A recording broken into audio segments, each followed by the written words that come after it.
so your names and all that stuff will be hidden from the recording. It'll be available to everybody, all the other grad students who choose to watch this, or if you want to watch it again, it will be available to everybody through the grad studies webpage.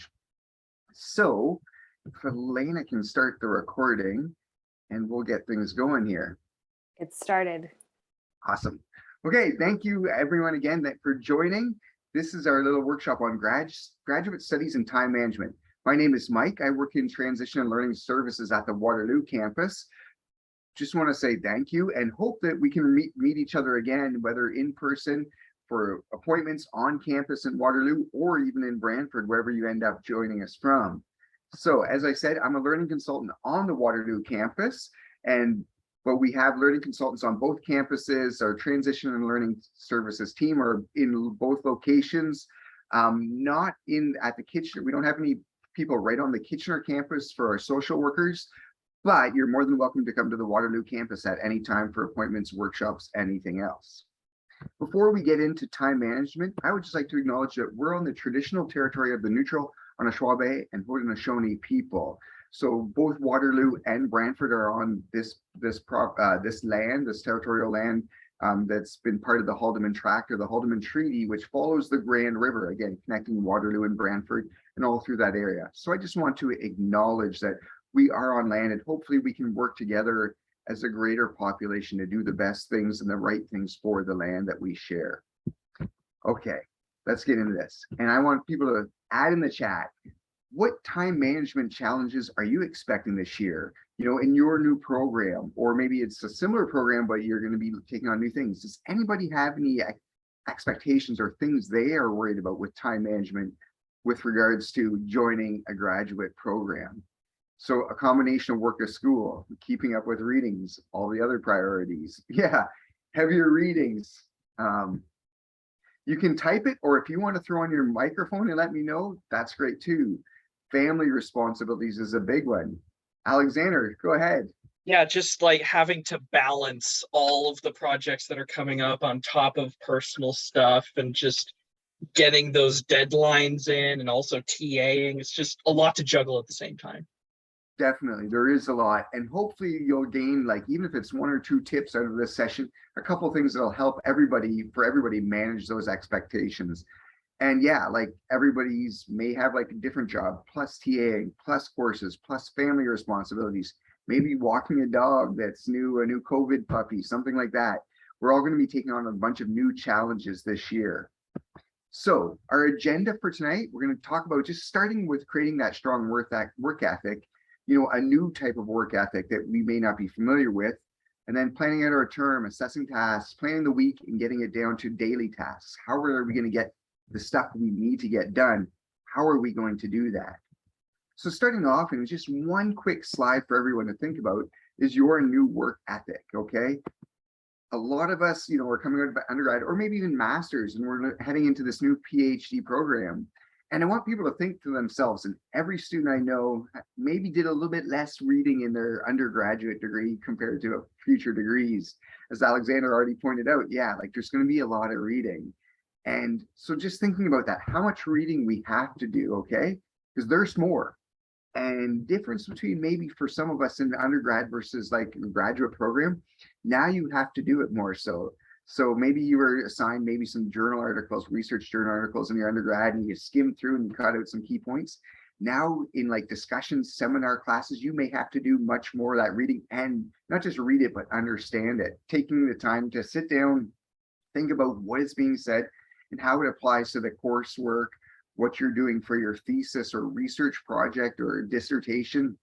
Okay, there's a lot more reading. So part of just our own selves, we have to realize, okay, I have to develop this new work ethic that has a bunch more reading and maybe more assignments and all these other responsibilities we've talked about. Okay, and another thing to remind is you are your own boss. If we look at high school to undergraduate, okay, well now you've got a bunch more, you had a bunch more like personal responsibility. In graduate school, it increases even more. Like if you've got a research project or a thesis, there won't be like, a bunch of deadlines. You're going to have to create your own soft deadlines. You are going to have to be your own boss and stay on top of yourself. So be a good employee for yourself. Okay. And your work day might become a little bit different. Again, some people have family, children, pets, jobs off campus, commuting. Everybody's going to have a whole lot of different things that they're going to have to take into what they're thinking about like all semester long, every week, every day. So you have to think about how you will complete your goals and prioritizing your own goals, because everybody's going to have slightly different goals. We have a range of graduate students that might be coming straight out of their undergraduate. There may be people that have taken time off work and or time off school, worked for a few years, or maybe even 20 years and are coming back. So there is no one perfect method. There is no one ideal way to like be your own perfect boss and have your own perfect work ethic. Okay, it's just about finding what balance will work for you. So when we think about our own work ethic, we have to think about it in our planning, because that's essential for time management. All of your own personal planning, and we've got to think about long-term scales such as the semester or even a whole school year. When we start to think about our thesis or dissertation or research project writing, we have to think big picture a lot more than we ever did before.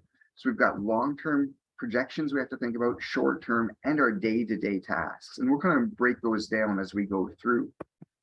So right off the bat, thinking about your own long-term planning.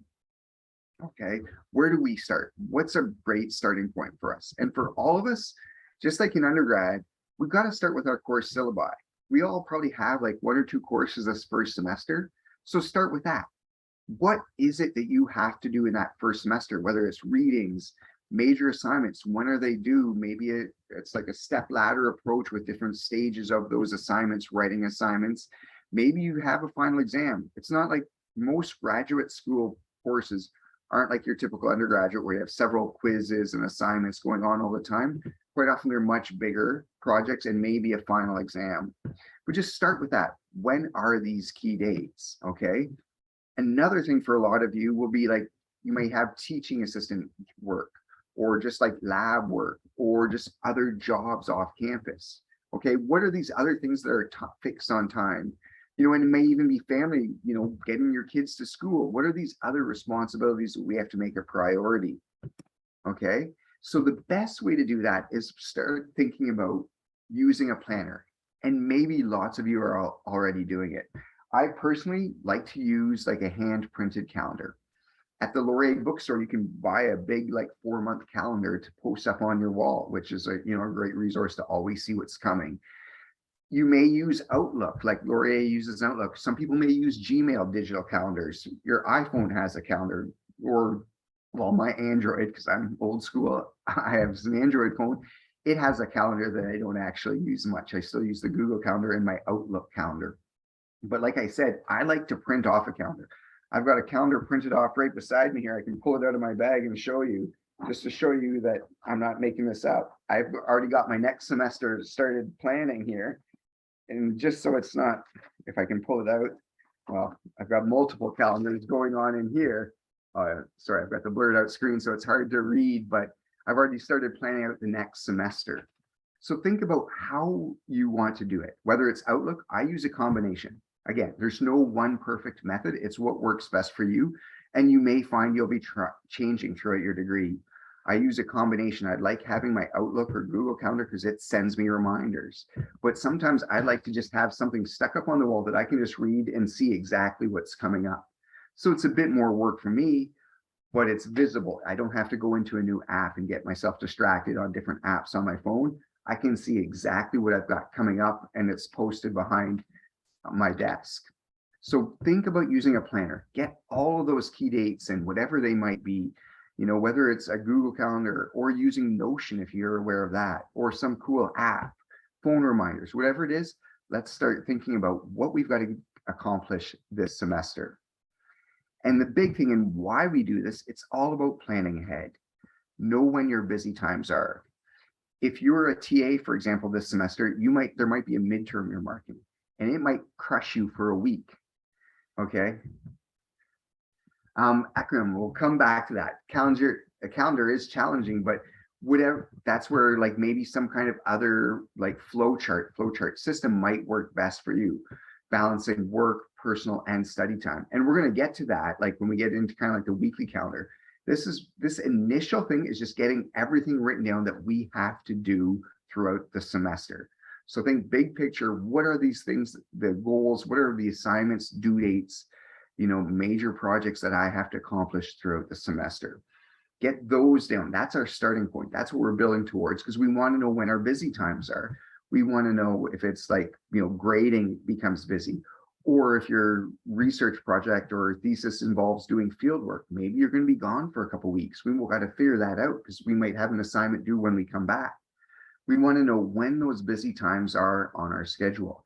And if we don't plot it out, it's so much harder to just read 5 different syllabi and work schedules all at once. We got to get this planned out. Make sure you know it, because we want to always leave room for the unexpected. It could be extra lab work that comes out of nowhere, extra surveys, interviews, field seasons, family events, cancellations, computer crashes, your daughter's homesick for a week. There's always going to be these unexpected things. So we want to know when the busy times are, so we know when we've got to try to keep people healthy and make sure we're getting things done, and know when that busy week is coming up. All right. So find a calendar, whatever can. Yeah, get the big stuff figured out, order everything, and then it's all about like ultimately prioritizing. Once we know what those big things are, those big assignments, we can schedule in. Maybe this week we know we're not going to get as much reading and work done, because we're going to be grading final exams that week, or helping midterms, or whatever it happens to be. So we want to make sure we know when all those are. And then if we can say, like I had mentioned at the start, we want to start creating ourselves soft deadlines. So we could start with all those major assignments that we see on our calendar, know when they are, know when we've got due dates coming up, and then break it down into smaller pieces. I openly admit, for my master's and for my PhD, I felt so overwhelmed at times because I didn't break it down. I said, I've got this massive project I've got to do. Even in my coursework, this one major paper, the whole basically assignment came down to one paper and presentation. That was the whole course grade for one course. I was thinking, oh man, it was so overwhelming. It was harder to do, and I didn't want to do it, and I procrastinated. I wouldn't even go into all my procrastinations. I could get a PhD in procrastination, but I wouldn't actually get around to it. But anyway, we want to break things down into smaller pieces. So if it's writing a paper, even if it's a small assignment, let's figure out when we've got to do things. What are each things? And if we can add those to our calendar, just let's set a soft deadline for ourselves. When we're going to pick our topic, when we're going to do outline, research, writing our first draft. The Baron of procrastination, nice. Maybe making a writing appointment.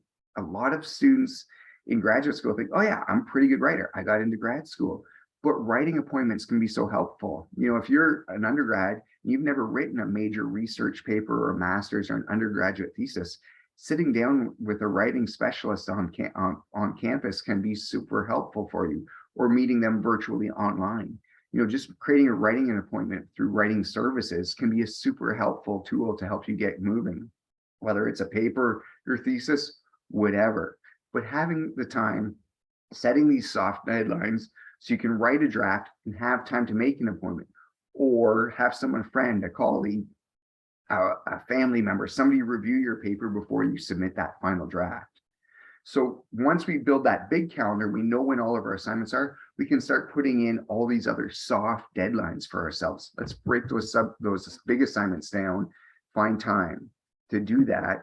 And don't forget that if it's always nice to have free time, overestimate the amount of time that you think it'll take, for each of these subtasks towards completing that major paper or lab report or presentation for a class. Let's overestimate the amount of time. Let's budget for it.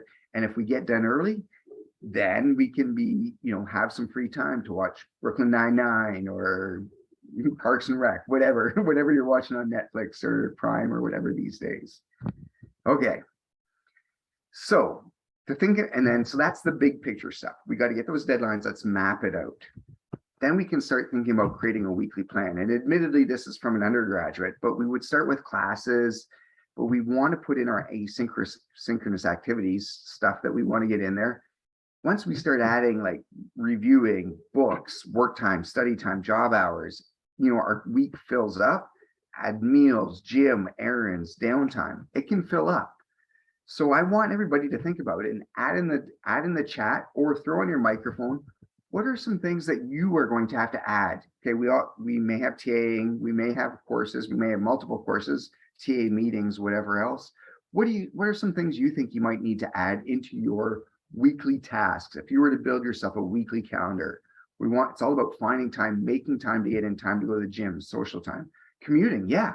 Commuting can be huge. Like, I'm not sure where Lauren's commuting from, but if you have to spend an hour on a bus each way, and if you're like me and can't read without getting car sick, you know what I mean? Like, that's an hour that maybe you can nap, but it's not, you have to budget that part of your day that you've lost that time. Family time, super important, whether you have children yourself or just spending times with family members, extended family, whoever else. Yeah, we want to keep that in there. Volunteering is a great, option too, like to help build a resume. And if you're in social work, you may be required to do that for any job down the road and things like that. So volunteering, work, all these things. And here's just another list. Hobby time, daughter to and from work. Yeah, all these things, or to school, it all adds up. Okay, so meeting with professors, advisors, your classes, readings. If you take on any Aspire workshops that you're going to hear about from Dr. Wolf, in the coming days, family response, cooking, eating, going to the grocery store, these things that we kind of take for granted, we do on a day-to-day basis. But when we get busy, yeah, shopping, it all kind of starts to add up. Work-related research, recreation times.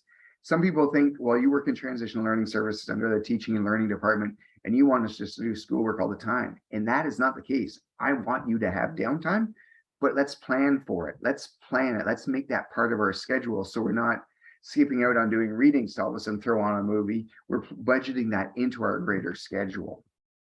The key is, like I said, or what I mentioned, is we want to have a schedule. So we start to develop that regular schedule. Let's do the best we can for developing regular sleeping patterns, eating patterns, workout patterns, whatever it is, reading, school time, research time. The more we can keep a regular schedule, that's that much easier to follow through with it. So another chance to answer some question: how many people here are making a weekly plan on a day-to-day, or have under undergraduate or a master's or another program? Who here has been making a weekly plan in Outlook? And if so, how do you do it? Do you do it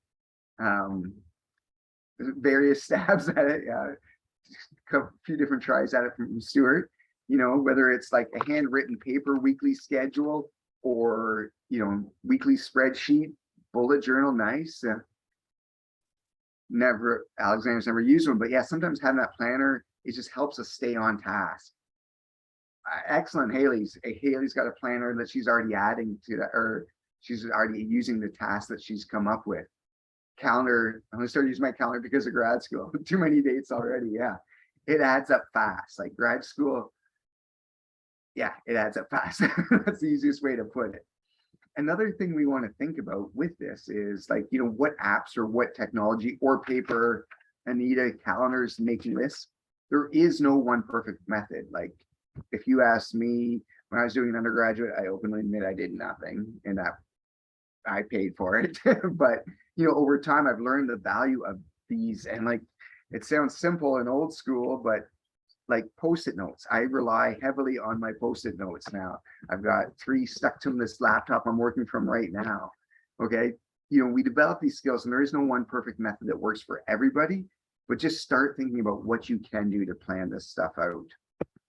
Okay, now something I want to throw at you is just a little educational theory type stuff, is the Ebbinghaus, or the forgetting curve. I'm negative, I call it a forgetting curve. Some people refer to it as the remembering curve, but Ebbinghaus was a psychologist, studied memory essentially, and he found basically we're forgetting stuff all the time. So one of the things you might want to think about in your schedule, building a weekly plan, is making sure you're getting a chance to do regular review. And just a personal example. So, and I can talk about undergraduate examples, but I can also tell about an example during my PhD at, I was down south at Louisiana State University. Anyway, one thing that I did was I did stuff. We had a bunch of reading. I did some stuff at the start of the semester, even though it wasn't gonna come up, I was getting ahead. The problem is we forget. What Ebbinghaus showed was that everybody forgets 50 to 80% of the information they've learned. Any of new information you've learned, you forget more than half of it within 24 to 48 hours. I'll say that again. You forget most of what you learned within a couple of days. Okay. And I tried reading like an article that was due to, but just looked interesting to me. And so what happened for me was when I read it, I was at 100% up at the top of this curve. But once I read it and didn't look back at that information at all, I was on the forgetting slope. So I had forgot, but within a week, I was already down to maybe remembering 30, 25% of that content. And it just keeps dropping off. It's so important if we can do a little bit of a review. That one article I read for a class that I wasn't necessarily interested in, but this one article seemed kind of interesting for me.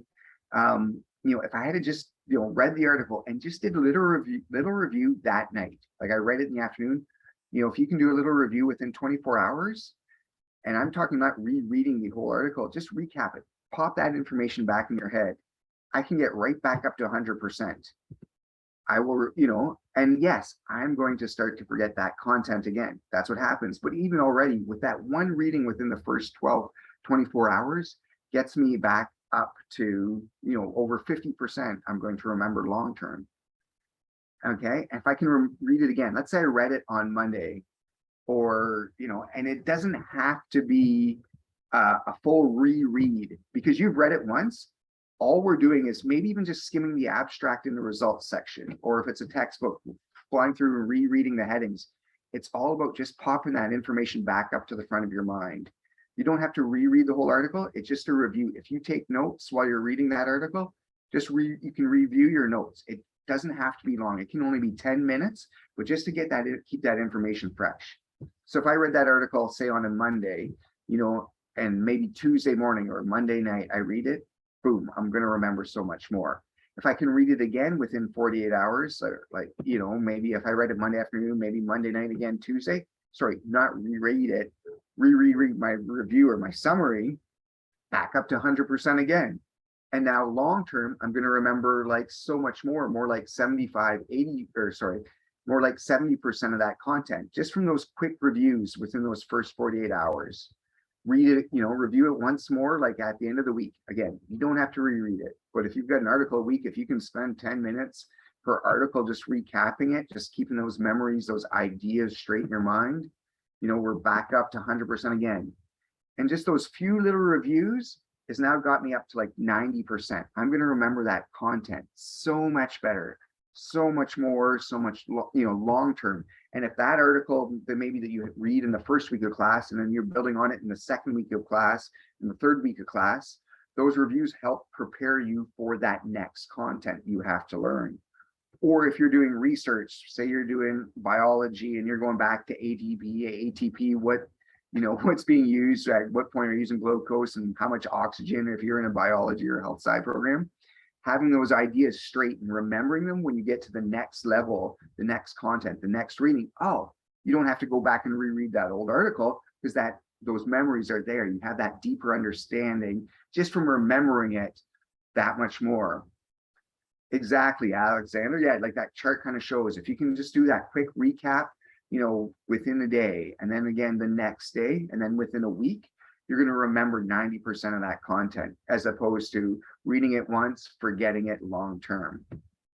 And then, if you throw it in another month later, and you get your repop that information, you're up to remembering 95% long term. And for graduate school, that can be so helpful because you might be working on a course in your very first semester and you forget about it because you didn't have to think about it again. And then it comes time for your research project or your thesis, and all of a sudden you're like, oh yeah, wait a minute. I learned about this, but you forget it all. You just remember the fact that you learned about it and you got to go back and relearn it. Yes.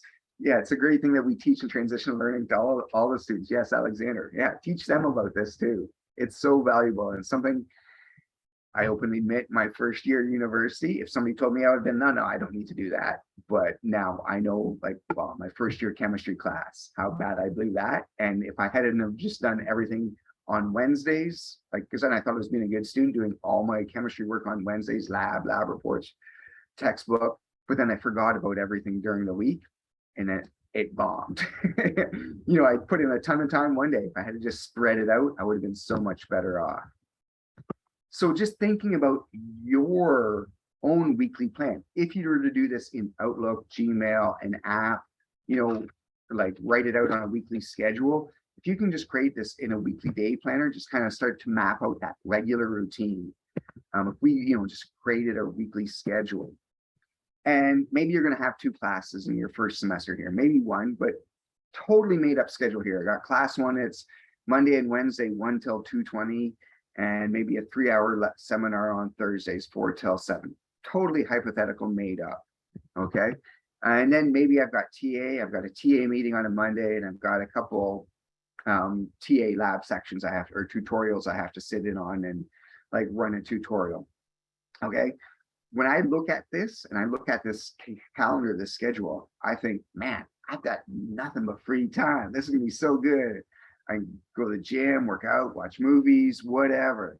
I've got nothing but free time. Okay.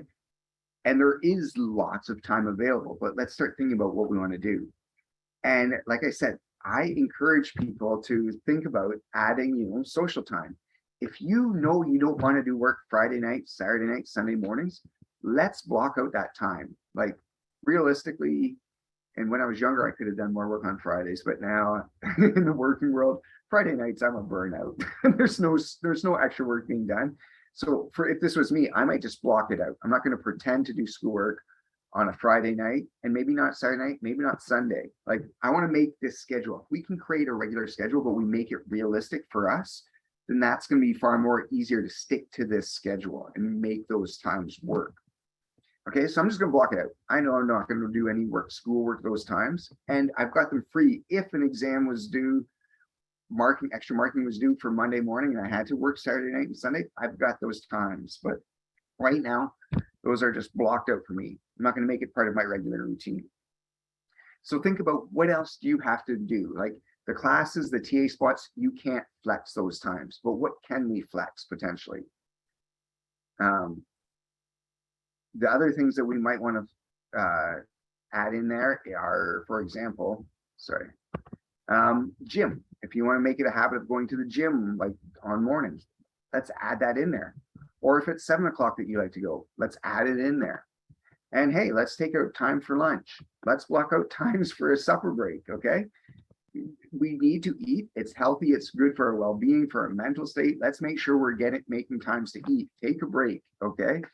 We're gonna maybe shift our general supper time. If we usually eat around 6, we might have to push it behind our class.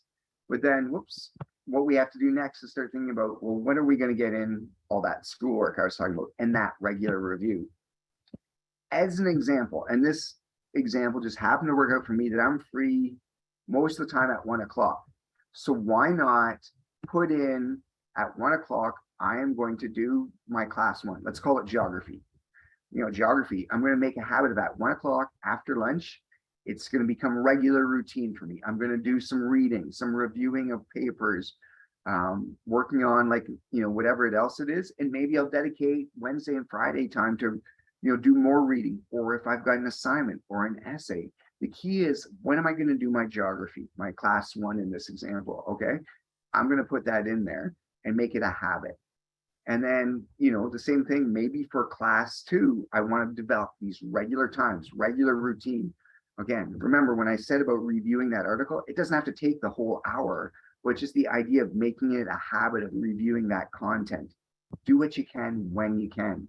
Class 2, we could build in some regular. Oh, one thing you'll notice about that I'm going to add here is, and it's going to cut into our lunchtime, but hopefully that's okay. It's just prep. And you maybe see, like before my TAing spots, I've got a TA prep. Let's budget that into our schedule. Time to just get to the lab and open it up. Or if we've got readings or photocopying, let's make sure we make that part of our weekly schedule. Time to prepare our labs or tutorials, or commuting to work, or commuting to a job off campus. Whatever it is, if we were commuting to town, when are we going to add that commuting time? And if we're commuting and we're coming to Waterloo and you're coming in the middle of the day, parking is going to be an issue too. We got to budget in time for parking. So just all these little things that you kind of find out as you go, but let's try to think in advance. Let's create this weekly plan with all those time consuming things. Okay. The next one we want to add there is, I haven't got to it yet, is the class 2. When are we going to do our class review, reading, repeating, working on assignments, preparing for the class? Maybe we want to, part of our recap reviewing is just preparing for class, skimming through the textbook or notes, or making sure we know what the professor wants to talk about, what journal article. We can review our notes, skim through the article again, read the results and the abstracts, just to pop that memory fresh so we're ready for class. And then let's build it a bunch of times. Maybe if the class, if it works out for your schedule, maybe I could do this at 4, maybe Monday and Tuesday mornings, as an example, I'm going to work on my assignment for that class or paper or research or whatever it happens to be. Let's build that into our schedule, because we are going to have to create our own times. We have to be our own boss and make sure we get it in there. Okay. Something else we might consider adding is just our like flex time. Okay, that sounds weird, but it's maybe we just pick Monday and Wednesday nights, and then if we're behind in reading, or we have to get ready for a class in some other way, or we have to add discussion posts onto a My Learning Space, web discussion board, or we have to just work with a group project, maybe we just add some flexible time. We're going to commit to doing schoolwork at that time, but we're not going to say it's for class 1 geography or class 2 health sci. We're just going to say, this is time I'm going to plan to do some work.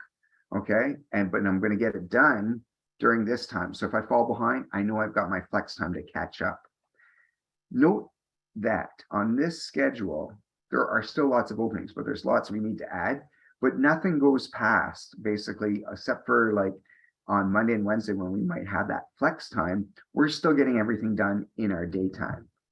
Okay, we're not pushing ourselves till midnight or 1 o'clock every night. So I want you to get a good night's sleep. And there's going to be nights when that doesn't happen. I understand that.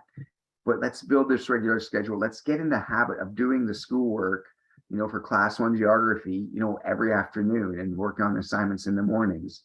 In class 2, let's get into that regular routine. Let's set times. Let's try to make it habit forming by doing it over and over again. So it just becomes habit that we are working on our class 2, our health sci class at that time.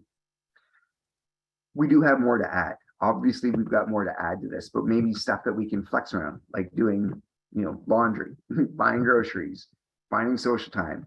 Maybe you play an instrument or, TV shows, you want to take a break. Let's find time. We want to get that in there too. It could be a lot of that could be Sunday, Friday, Saturday night. You'll notice I still have Saturday opening, things we want to think about that we need to add. Something academic that we need to add. Maybe you might, if you're a TA, you might have office hours.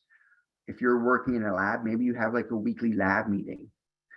If you're working on your thesis or research project now, maybe you want to start scheduling in meetings with your professor, make those a regular routine, a regular habit, with your advisor, your lead professor, project advisor, whatever, those are some things we might want to add, make them part of that regular routine. Okay, so that's our weekly plan. We started a big plan. We got to know when all those assignments are, and we're setting our weekly plan to be working on those all the time. Okay, and even on days like I intentionally left Saturday open, and Sunday's pretty open as well. And there's going to be days like reading week when you have the week off. So, might be a chance to see friends, family, get caught up on work. But when we have our open days, again, thinking about our daily and thinking about our new work ethic, okay? What is in a day? And I'm going to just throw up an example day for myself, which is easy for me to do, but not waking up super early. Let's say this was a weekend. I'd sleep until 8. I could have breakfast, maybe walk my dog, and I've got my whole morning off. Okay, so that's a very leisure morning. Usually I'm up before 7 with the dog and get her out for an hour walk. But anyway, this is a nice leisurely morning. And then I've got a 1 hour. I'm taking a full 1 hour lunch break. And I'm taking a 1 hour exercise break in the middle of the afternoon. And I'm taking 1 hour for supper. And then, downtime at night, free time, watch a movie, whatever. Going to sleep at a reasonable hour. That gives me lots of time. That's 7 to 9 hours of sleep. And the latest research is saying just 7 hours. Yeah. So yeah, now's start working on correcting your sleep schedule now if you can, because it's harder and harder once the semester gets going. It takes some time for your body to get into that new, your circadian rhythms to get into that new routine. So start waking up a bit early now. Why I'm showing you this though, and thinking about like an open, a free day that we have, and this is like a very relaxing day, but I've got all these windows of time where I can be doing stuff. And that's 9 hours. Yeah, 9 free hours. So, some like Stuart just pointed out, it's hard to do work after supper. Everybody, some people are better at morning, some people are better at night. Like everybody's got different times. Hopefully you're starting to figure out yourself when you work best, and maybe that's the time that you're going to try to do your most best work. But this is just an example. When we think about our work ethic and we've got a day off, even my leisure day with walking dog, lunch, exercise breaks, supper, done shutting it down by 9 p.m., there is still 9 hours in that day. Still 9 hours of that we can be doing schoolwork, okay? Or, lots of time. And I'm not saying you have to do 9 hours of work on a day off like this. I just wanted to point out we've got lots of time. Even if you had a job and you were working at a bar, at night, from you go in at 7 p.m., well, that still gives you 7 hours during this day. Or if you're working at a coffee shop all day, well, you've still got maybe like 4 hours at night. Okay. So everybody's different. This is like a best case, perfect world. You've got nothing to do all day, 9 hours. But I just wanted to highlight we do have those hours during the day. And even when I built that crazy schedule on the last slide, there are lots of blocks of time in there that I should admit, like I would maybe go home and have a nap in an hour between classes or work or whatever else. But there are lots of 1 hour blocks of times where we can find time to do work. So what do we do with those windows of time? How do we manage our time? What do we do with those?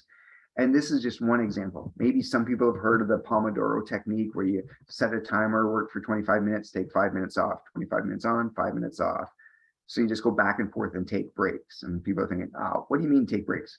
Take breaks. You're far more efficient when you take breaks. If you want to work longer, here's just an example of the power hour. And I can send people a link if they want to see this, or you can take a screenshot. As I mentioned, this is being recorded, so it will be available later for you. But the power hour, okay, let's say like we had those times. We had 9 until 12, 9 a.m. until noon. We had 3 free hours. Let's break it up into 3 1-hour chunks. So our first hour, 9 a.m. to 10 a.m. Let's set a goal. Okay, what do we want to accomplish? I want to read the first, read through this article by Sullivan and Jacoby, or whoever it is.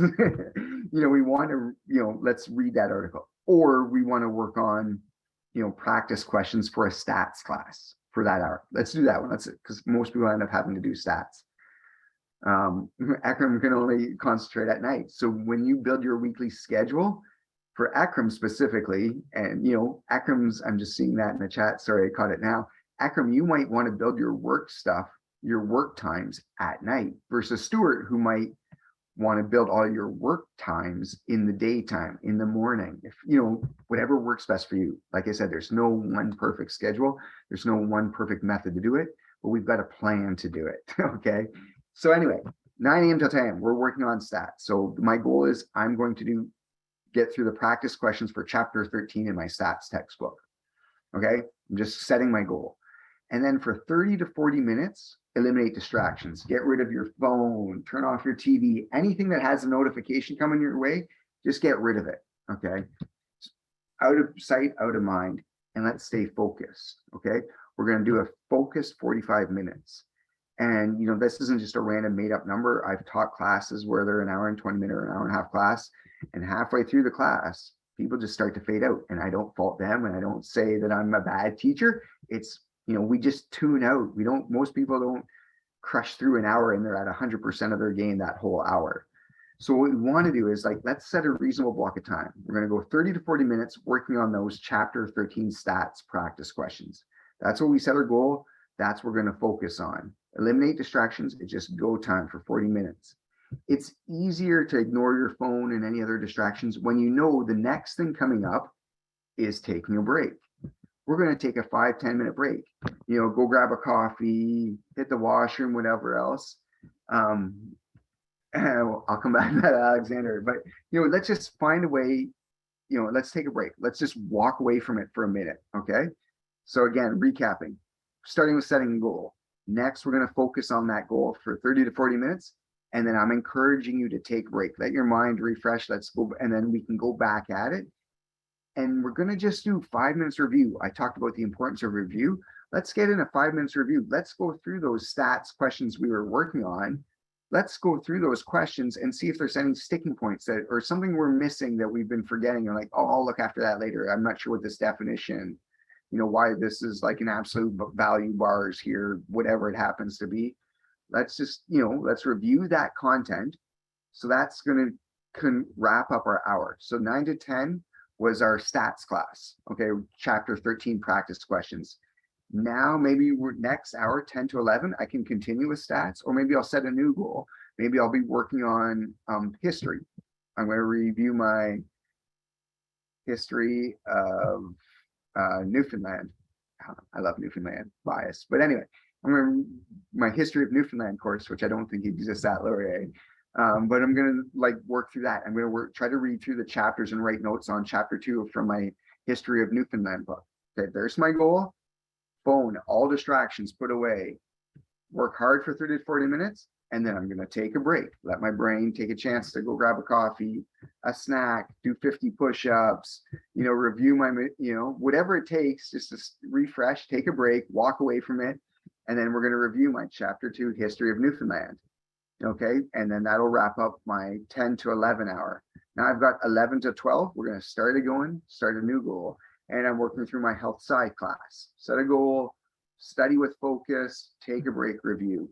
Okay, it's all about maximizing the use of our time. What's our return on our investment? If we can be effective and work hard for 45 minutes without distractions, our brain's not flipping back and forth between texting and Netflix and phone calls and Instagram, snaps, whatever else. Our brain's focused. Let's stay focused for 40 minutes and we get so much more out of it, because every time we get distracted, every time we hear that ping on our phone, it throws off our mindset and we have to kind of reset and start going again. So to maximize the return on our investment is to be focused as much as possible and take a break. It's easier to stay focused when you have that break as part of your plan and it's coming up. And then if you're working on a computer and YouTube and things are there, if you don't need to be online. But yeah, Alexander, I've got a really fun thing we can do after the recording to kind of prove my point. We can, and it's just for fun, something we can do at the end if you're willing and people can watch. Yeah, Alexander's willing. We'll do it at the end. Okay. The next thing we want to think about, so we're breaking down, we did big picture, we think about our weekly plan. Let's develop that weekly plan. And what do we do during the day? I started talking about, okay, I'm going to work on chapter 13 stats. Okay, well, how do we know what to do? Well, this is something, part of that smaller breaking it down, maybe on every Sunday night, for example, or Monday morning, let's write out for all of our classes, TAing, whatever all responsibilities, what do we have to do that week? So you can just write out, what do I have to accomplish this week? Could even be Friday. What do I have to accomplish next week? Let's just write out what we've got to do, create a weekly plan. And then each day, again, I have my bias. You could use Post-it notes or sticky notes on a computer or whatever works best for you. Notifications through your phone. It's something to remind you, keep you on task of what you've got to do every day. Again, for these types of things, I do use Post-it notes and I have my list written out. I think I already put it back in my bag, but a list of things I've got to get done coming up. I have those lists going, but I also have meetings and stuff. So I use a combination of hard copy written stuff as well as digital. You may prefer all digital. Speaking of sticky notes and digital, you may sticky notes is just an app for the Mac users. And although I'm a PC user, I have never used it, but there is a similar app for PCs as well. And it's just called Sticky Notes. And this is a screenshot. I got a student that was using them. I said, hey, can I get a screenshot of that and just use it? They use it because it's every time they open up their laptop, instead of it's in their face. They see what's coming up. So it's just kind of like a permanent sticky note on their home screen. They can see what due dates they have coming up. They can see it there. And they said it didn't always, but it was a reminder for them when they opened it up, rather than just jumping straight into Netflix and not thinking about what they have to do.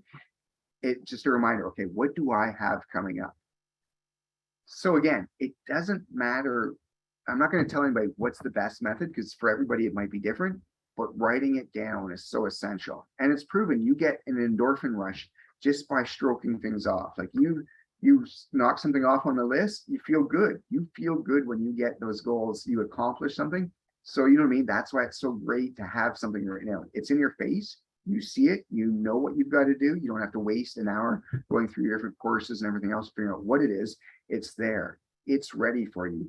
You see it, you get it done, you scratch it off or erase it, whatever, and you get an endorphin rush. You feel good. Yeah, I've accomplished something. Let's move on. Let's keep going.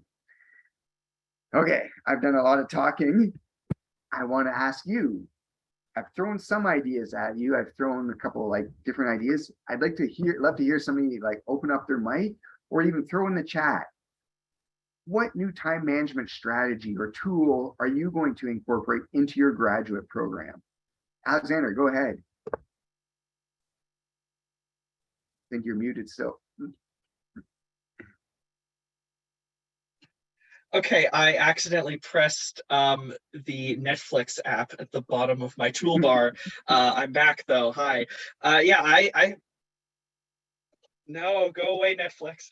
It started playing things at me.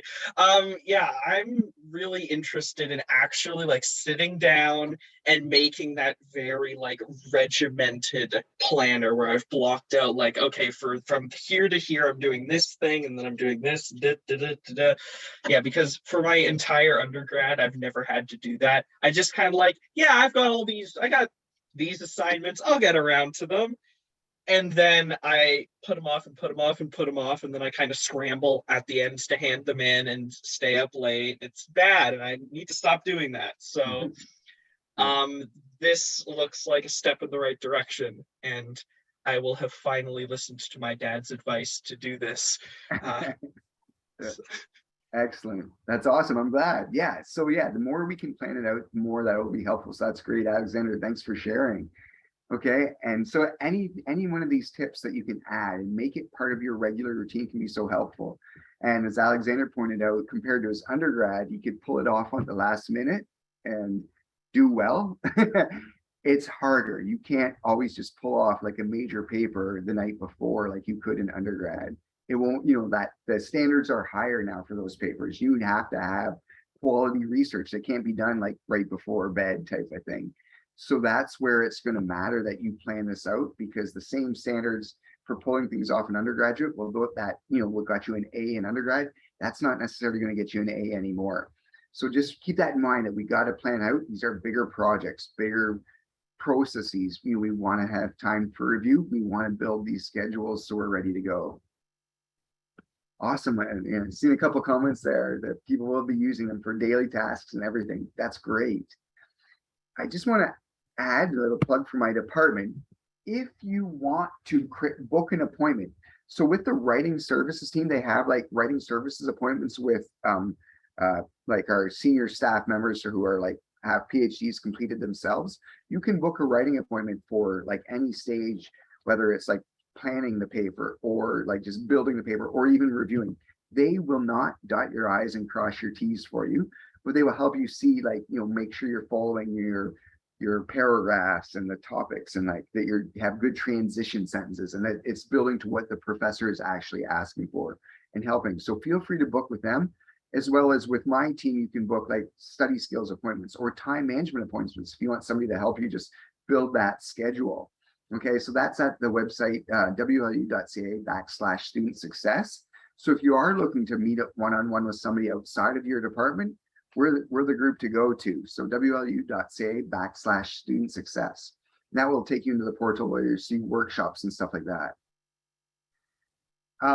And since Alexander just put the question about following through, and we do offer a procrastination workshop, and you can even book an appointment and talk to us about that, even because it's something we didn't have time to go into in this workshop, but definitely, yeah, we have offer like procrastination. It's called procrastinate later. So it's a great tool to help us like kind of keep moving forward and work on those actual projects. So just to recap, get organized. Start with your class schedules, syllabi, work schedules, due dates, exams, figure out when that is, and start drawing up a plan. We have calendars available on the academic skills resources page through Laurier, where you can use a calendar. You can print off a calendar.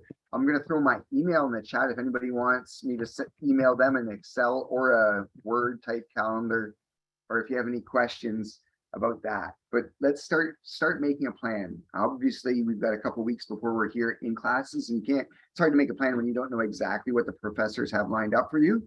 But start thinking about your plan, start thinking about the term plan, and also start thinking about your weekly schedules and all those tasks you have to incorporate into your weekly and daily routines. So we want to create a routine once we get started in the semester and make sure we're always building in time for review. I think a couple people are like, hey, yeah, that's something I didn't do, but it can be so valuable. I wish somebody told me that years ago. I admit I may not have listened, but I wish I did hear it and did listen to that many years ago.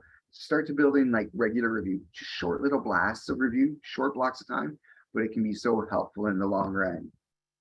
So I just want to say thank you to everyone for joining tonight. I hope everybody got one or two big tips out of it. If there's one final thought about time management, always work with your professors, your advisors, thesis, research project advisors. Talk to them about your plan too. Show them your long-term plan, your research plan, your weekly plans. Get everybody you can on board with what you're planning to do. But I hope everybody has a great night. And if nobody has any questions, have a good one. And yes, this recording will be available, and my email is in the chat there. And I hope everybody has a great night. And if anybody's joining me, well,